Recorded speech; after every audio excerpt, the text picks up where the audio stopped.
Si Jericho Rosales, ang first choice mo talaga. Hindi, si TJ Trinidad yung nakatali na talaga dati pa. Oo, Tisoy. Kamukha niya si Quezon. Pero nag-back out si TJ kasi may trabaho na siya sa aviation at hindi niya pwedeng... ganun? Hindi niya pwedeng iwanan. Piloto.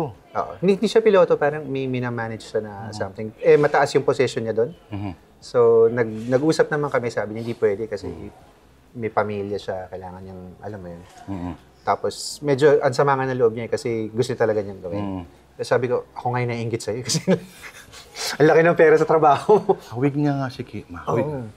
Pero, ayun, so tatanggap naman namin agad. Tapos, automatic eh. Pag back-out niya, bigla ko lang naisip, si Jericho.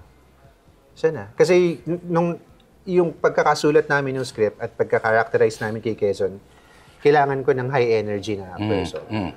With TJ, iba yung magiging atake niya and I think mapupull off niya yan. Pero, Mas niya yung energy niyan. Oo, pero I think kaya niya. Kasi napanood ko siya sa mga ibang pelikula na high energy din siya. So I think masusurprise tayong lahat sana kung si TJ.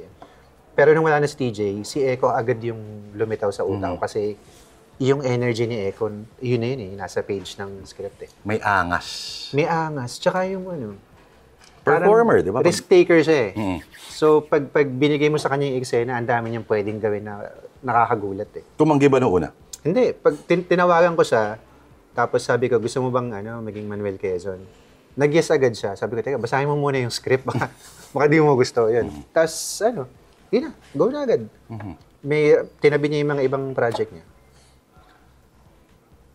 Ngayon ko lang naisip, yung punyeta na naging trademark ng General Luna, mas pasok kay Quezon yun eh.